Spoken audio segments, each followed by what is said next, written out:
Asaduddin Owaisi encounter पर आपने सवाल उठा दिया। आपने कहा मैं एनकाउंटर में नहीं मानता, मैं इसके खिलाफ हूं।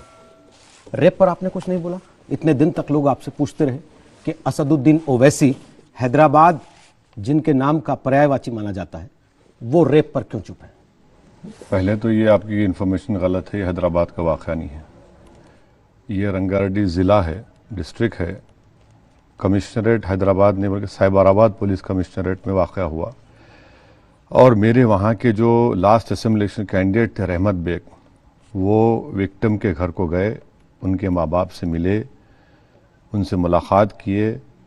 मैंने अपनी तरफ से वहाँ बयान भी दिया, हमारे लोग गए, मुलाकात किए। तो आपकी इन्फॉर्मेशन गलत है कि मैंने कुछ नहीं कहा, बिल्कुल गलत है। जो असदुद्दीन ओवैसी हैदराबाद में रह के दादरी पर बोल लेते हैं। हाँ बोले हैं, बिल्कुल बिल्कुल बोले हैं। देश के हर हिस्से पर नहीं बिल्कुल बोले हैं। इस मामले पर उनका बोलना लोगों को दिखाई या सुनाई क्यों नहीं दिया? अगर आज तक पर नहीं बोला गया है तो इसका ये मतलब तो नहीं है कि कहीं नहीं बोला गया। हमने बोला बात। मेरे रहमत बेग कैंडिडेट वहाँ पर गए, उनके माँ बाप से मुलाकात की, और जितने पुलिस के अहदेदारों से मुझे बात करना था मैंने बात भी की। लेकिन आप कह रहे हैं आपका इलाका नहीं था, आपका इलाका तो देश है। नहीं ऐसा मैंने इन्होंने जब कहा कि हैदराबाद, मैंने कहा वो रंगारेड्डी अलग डिस्ट्रिक्ट है, ऊपर कमिश्नरेट अलग है, उसकी खाली करेक्शन किया, ऐसा कुछ नहीं। तो आप बाउंड्री देख के बोलते हैं?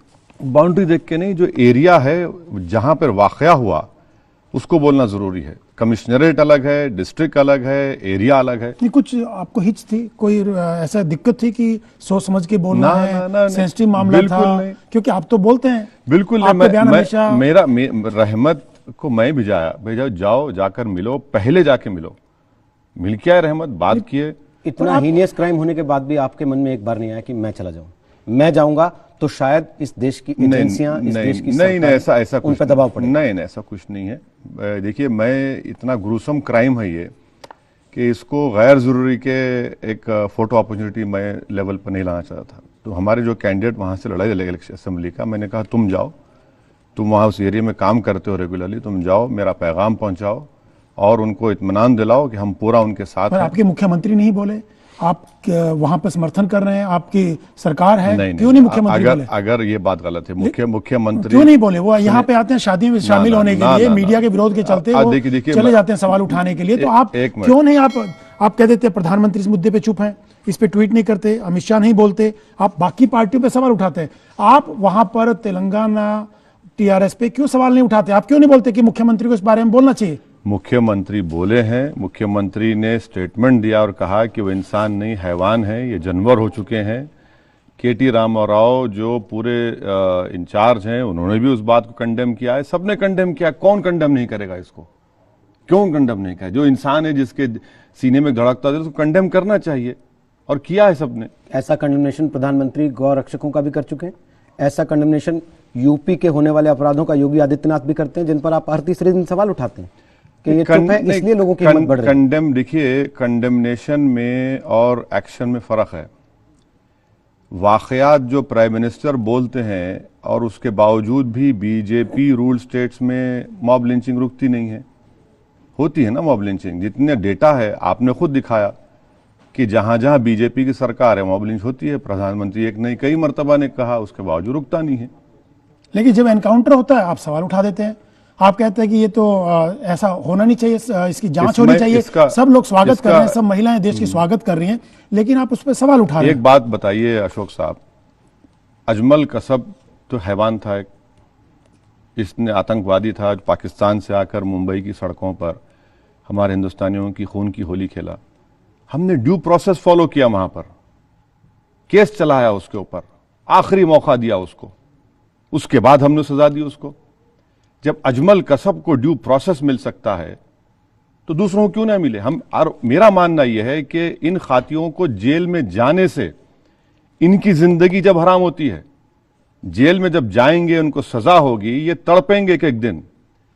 जस्टिस तो ये होना चाहिए। पर पुलिस ड्यू प्रोसेस पुलिस को नहीं मिलना चाहिए क्या? आपने पहले तय कर दिया कि पुलिस ने जानबूझ के मारा है। मैंने नहीं कहा इंसाफ का वो पूरी प्रक्रिया फॉलो नहीं करनी। नहीं, इस इंसिडेंट के बारे में मैंने कहा, आपके आज तक के कलीग ने रिकॉर्ड भी किया, मैंने कहा कि इस इंसिडेंट के बारे में मजिस्ट्रियल इंक्वायरी होगी, एनएचआरसी ने उसका नोट लिया, मैं एनकाउंटर्स को नहीं पसंद करता हूं, क्योंकि मैंने देखा है मेरी पॉलिटिकल लाइफ में 2002 में हैदराबाद में एक अजीज आजम का एनकाउंटर हुआ। ये बच्चे गल्फ से आते हैं, एयरपोर्ट से उनको उठाकर साईबाबा बॉम्ब ब्लास्ट में झूठे इल्जाम में जाकर उनको डंप कर दिया जाता है। कई एनकाउंटर्स हमारे पास हुए हैं। इस एनकाउंटर पर शक है आपको? नहीं, ये तो मैंने इसीलिए कहा इस एनकाउंटर पर मजिस्ट्रियल इंक्वायरी होगी, एनएचआरसी की रिपोर्ट आएगी। मगर एक बात तो जरूर है कि इनको जुडिशियल कस्टडी से लेकर पुलिस कस्टडी में थे ये लोग, और पुलिस कस्टडी में ये वाकया हुआ है, तहकीकात होगी, मालूम नहीं, होगा। लेकिन आपको शक है कि आपको लगता है कि मैं इस ताल्लुक से कोई खतई फैसला नहीं करना चाहूंगा। तो फिर आप फैसला नहीं करते, आप शक पैदा कर देते हैं। नहीं, बिल्कुल नहीं, शक मैंने पैदा करता हूं ना करता हूं। ये इस इंक्वायरी, इस वाकये की इंक्वायरी हो जाने दीजिए। इंक्वायरी क्यों चाहते हैं भाई? तो वो तो सुप्रीम कोर्ट के गाइडलाइंस हैं। हर एनकाउंटर के बाद सुप्रीम कोर्ट ने कहा कि मजिस्ट्रियल इंक्वायरी होनी चाहिए, उसको आप रोक देंगे क्या? उन औरतों को कैसे समझाएंगे जो आपको वोट देती हैं और आज उन पुलिस वालों के यहाँ जाकर मिठाई बांट रही हैं? उन लोगों को कैसे समझाएंगे जो आपको वोट देते हैं और पुल पे खड़े होकर आज फूल फेंक रहे थे? बिल्कुल, उनका उस तरह का मुजाहरा करना, वो इस बात का पैगाम आपको और सारे देश को देता है कि क्रिमिनल जस्टिस सिस्टम में उनका एतमाद कम होता जा रहा है। अगर उसी वक्त अगर पुलिस ये झगड़ा नहीं करती कि तू मैं नहीं करती कि आपका जुरिस्डिक्शन मेरा जुरिस्डिक्शन, अगर उसी वक्त एक्शन लेते, अगर इन्वेस्टिगेशन सही होता। आप एक बात याद रखिए, इस मुल्क में हमने कैपिटल पनिशमेंट दे दिया है रेप ऑफ माइनर्स या औरत का मर्डर के बाद, मगर जब तक हम कई सेफ्टी प्रिकॉशंस और क्रिमिनल जस्टिस सिस्टम को मजबूत नहीं करेंगे, पुलिस के इन्वेस्टिगेशन को मॉडर्नाइज नहीं करेंगे और एक माहौल पैदा नहीं करेंगे, ये वाक़यात नहीं थमने वाले हैं। असद ओवैसी, पिछले 7 साल में कम से कम ऐसे 70 मौके आए होंगे जिन पे आपने किसी भी रेप के बाद यही बातें खड़े होकर दोहराई होंगी। हमें 15 दिन के अंदर न्याय व्यवस्था में ऐसा सिस्टम लाना होगा बयान प्ले कि ये फास्ट ट्रैक कर दे। ये बयान आप एक काम करिए, आप पहले मेरी बात सुन लीजिए। आप प्रोग्राम रिकॉर्ड कर रहे हैं ना, आप ये कह रहे हैं आपने पहले कभी ऐसा नहीं आप जब ये रिकॉर्ड कर रहे हैं तो मेरा स्टेटमेंट पीछे दिखा दीजिए। आपने पहले कभी ऐसा नहीं कहा, दिखा दीजिए ना। आपने पहले कभी ऐसा नहीं कहा, आप दिखा आपने दीजिए। निर्भया के मामले में कभी नहीं कहा कि फास्ट ट्रैक होना चाहिए सिस्टम, इस देश में कानून व्यवस्था को सुधारना चाहिए। बिल्कुल, फास्ट ट्रैक होना तो कोर्ट का ये तो राइट है, उसमें बुरी बात क्या है? तो प्रोविजन है उसका। अगर हो रहा होता तो आज ये नौबत क्यों आती कि पुलिस वाले गोली मारते और लोग ताली पीटते उस पर? फास्ट ट्रैक कोर्ट से इस एनकाउंटर का क्या ताल्लुक, मुझे समझ में। अगर न्याय व्यवस्था तेज गति से काम कर रही होती, अगर लोगों का भरोसा न्याय व्यवस्था में कम नहीं हो रहा था, जो आप ही कह रहे हैं। नहीं, वाकया होकर कितने दिन हुए? फास्ट ट्रैक कोर्ट तो बनता है ना, फास्ट ट्रैक कोर्ट बनेगा, गवर्नमेंट नहीं माना उसको, फास्ट ट्रैक कोर्ट बनना चाहिए। फास्ट ट्रैक कोर्ट से मुझे समझ में नहीं आया कि उसका जो पहले जो वाकया उससे क्या था। लेकिन पुलिस ये कह रही है कि हमारे ऊपर हमला कर रहे थे, वो भाग रहे थे। हाँ। तो पुलिस ने अगर उनको गोली चला दी तो उस पर पुलिस की इंटेंशन पे शक क्यों? इंक्वायरी हो जाने दीजिए, एनएचआरसी भी उसका नोटिस लिया है, इंक्वायरी हो जाने दीजिए, मालूम हो जाएगा। और दूसरा, आप संसद में बैठते हैं ओवैसी साहब, संसद में बहुत से सांसदों ने, महिला सांसदों ने खासतौर से ये कहा कि तुरंत इंसाफ होना चाहिए, सड़क पे लाके लिंचिंग होनी चाहिए, फांसी होनी चाहिए, क्योंकि सालों लग जाते हैं इंसाफ मिलने में। जिस ढंग से उन्होंने व्यवहार किया, तो क्यों नहीं उनके साथ ऐसा व्यवहार हो? उस पर आप क्यों नहीं बोलते हैं? पार्लियामेंट में आपने क्यों नहीं किया? आप ये चाहते हैं कि तुरंत इंसाफ हो जाए? आप ये चाहते हैं कि सेंगर को गोली मार दीजिए? चलिए, आपकी सरकार है बीजेपी की, मारिए गोली, कौन रोक रहा है आपको? नित्यानंद भाग गया, पकड़ के लाइए, गोली मारिए उसको। एक बाबा जेल में है गुजरात के, उनको गोली मारिए। तो आपने क्यों नहीं संसद में, आपने उस टाइम से महिलाओं को रोका, जो सांसद जया बच्चन थी, तमाम लोग थे, उन्होंने कहा कि सांसद में हर एक को अपनी बात रखने का इख्तियार हासिल है। उन्होंने अपनी बात रखी, मैंने अपनी बात रखी। हमने इस प्रोग्राम का जब आगाज किया, मैंने अजमल कसब की आपको मिसाल दी, ड्यू प्रोसेस की मैंने आपको मिसाल दी, और मैं मानता हूं कि ड्यू प्रोसेस से यह सवाल खड़ा हो रहा है असद ओवैसी कि आपको एनकाउंटर पर शक है, जो आप पैदा भी कर रहे हैं, लेकिन ये कहने को भी तैयार नहीं कि मुझे शक है। दूसरी चीज भी मैं आपसे कह रहा हूं कि आपको नहीं लगता मजिस्ट्रियल इंक्वायरी होगी और सच सामने आएगा, तो उसके बाद एनएचआरसी की भी इंक्वायरी होगी, वो तो होगी ही, वो तो प्रक्रिया का हिस्सा है। लेकिन जब देश की संसद के अंदर खड़े होकर कोई सांसद ये कहेगा या कहेगी कि ऐसे लोगों को चौराहे पर जिंदा जला देना चाहिए, और 4 दिन के बाद चौराहे पर भीड़ अगर अपने हाथ में कानून लेकर 4 लोगों को जिंदा जला देगी, तो उसी संसद में आप खड़े होकर कहेंगे तो लिंचिस्तान बन गया।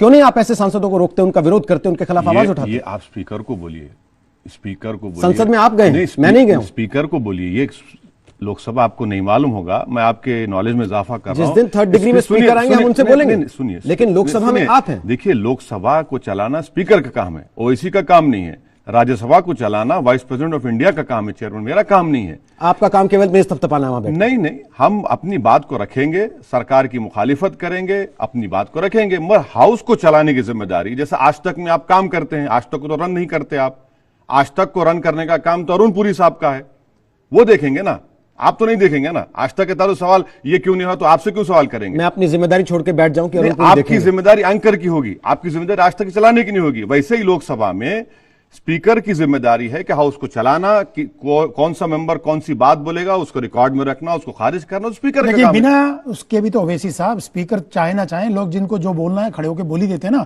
आप भी कई बार बोलते हैं, स्पीकर अलाउ नहीं करते, तब भी आप तुरंत खड़े होकर के बोलते हैं। स्पीकर ऑन जब उस वक्त तक रिकॉर्ड में नहीं जाता जब तक कि स्पीकर ने आपको इजाजत नहीं दी। रिकॉर्ड पे ना जाए, लेकिन अपनी बात तो कह ही देते हैं ना। नहीं, स्पीकर की इजाजत से ही हम बात अपनी कहते हैं और बात रिकॉर्ड में जाती है। इस एनकाउंटर से एक गंभीर सवाल खड़ा हो रहा है, जिसका जिक्र आपने भी कुछ हद तक किया अपनी बात में भी, कि देश की व्यवस्थाओं पर से लोगों का भरोसा उठ रहा है। संसद का विशेष सत्र बुलाया गया था जब निर्भया का कांड हुआ था, आपको याद होगा। बिल्कुल। आपको क्या वजह नजर आती है कि पिछले 7 साल में लोगों का भरोसा न्यायिक प्रक्रिया से, न्याय व्यवस्था से और देश की संसद से उठने लगा है, जो वो आज मिठाई बांटने लगे हैं पुलिस के एनकाउंटर कर देने पर? देखिए, जाहिर है इसमें कई पॉलिटिकल पार्टीज लीडर्स ने भी कहा कि हमको क्रिमिनल जस्टिस सिस्टम को मजबूत करने की जरूरत है, मगर एक लार्जर क्वेश्चन मैं आपके सामने रख रहा हूं कि सबसे बड़ा प्रॉब्लम मर्दों की जहनियत से है। अब तो महिला नहीं, मासूम बच्चियों पे जुल्म हो रहा है, 5 साल की, 6 साल की। ये जहनियत कहां से आ रही है? इस जहनियत को खत्म करना पड़ेगा और घर से तालीम शुरू होगी, स्कूल में तालीम शुरू होगी। प्रॉब्लम उन मर्दों से है, ये क्राइम कर रहे हैं। कोई 13 साल का लड़का होता है, कोई 20 साल का करता है, कोई 60 साल का बूढ़ा भी करता है।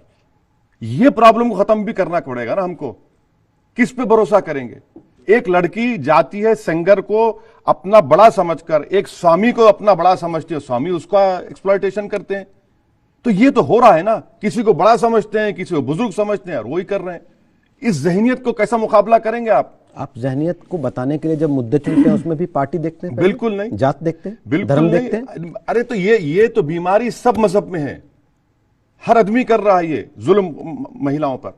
ये जो सेक्सुअल असॉल्ट के वाकयात हो रहे हैं तो कटिंग क्रॉस है, ये तो इसको कैसा तब्दीली लाएंगे? लेकिन ओवैसी साहब, सबसे बड़ा सवाल ये उठता है, जो आप लोग कानून बनाते हैं सांसद, वही सांसद पार्लियामेंट के भीतर खड़ा होकर के लाचार महसूस करते हैं अपने आप को कि इसको सड़क पे हमको इंसाफ देना पड़ेगा, पब्लिक के हवाले करना पड़ेगा।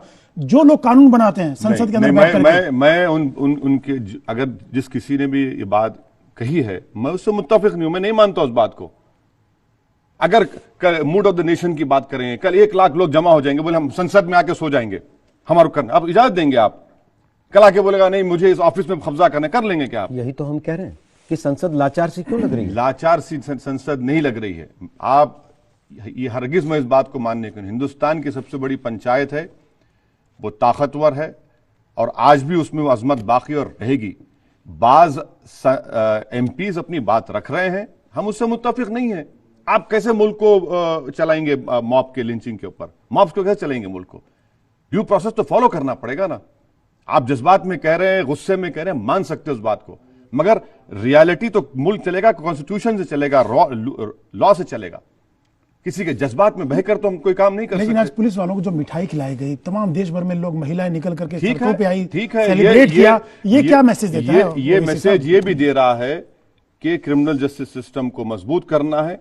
ये मैसेज ये भी दे रहा है कि हमारे जितने मेट्रोज इलाके हैं वहां पर आप सीसीटीवी कैमरास लगाइए और जहनियत को बदलिए, चाहे घर में हो, स्कूल लेकिन में ये हो। सवाल कोई घटना होती है तब क्यों उठता है? निर्भया का भी हुआ, उसके बहुत सी घटनाएं होती बहुत रहती से हैं, वाकयात तो हो फिर रहे ये हैं। क्यों 2004 में अशोक सिंघल साहब, हर 4 घंटे में महिला का रेप होता है। ये बयान जो तो आप बोल रहे हैं, ये बातें तो हर इंसिडेंट के बाद ये दोहराई जाती है ओवैसी साहब। इंसिडेंट की ग्रेविटी के ऊपर ये बात होती है, होता मगर कुछ नहीं है। असद ओवैसी नहीं, होना चाहिए, 2004 होना में आखिरी फांसी दी गई थी रेप के मामले में। तब से आज तक 15 साल हुए, 4 लाख मामले इस देश में। एक बात सुन लीजिए, रेप, आप फांसी की बात कर रहे हैं, जितना कैपिटल पनिशमेंट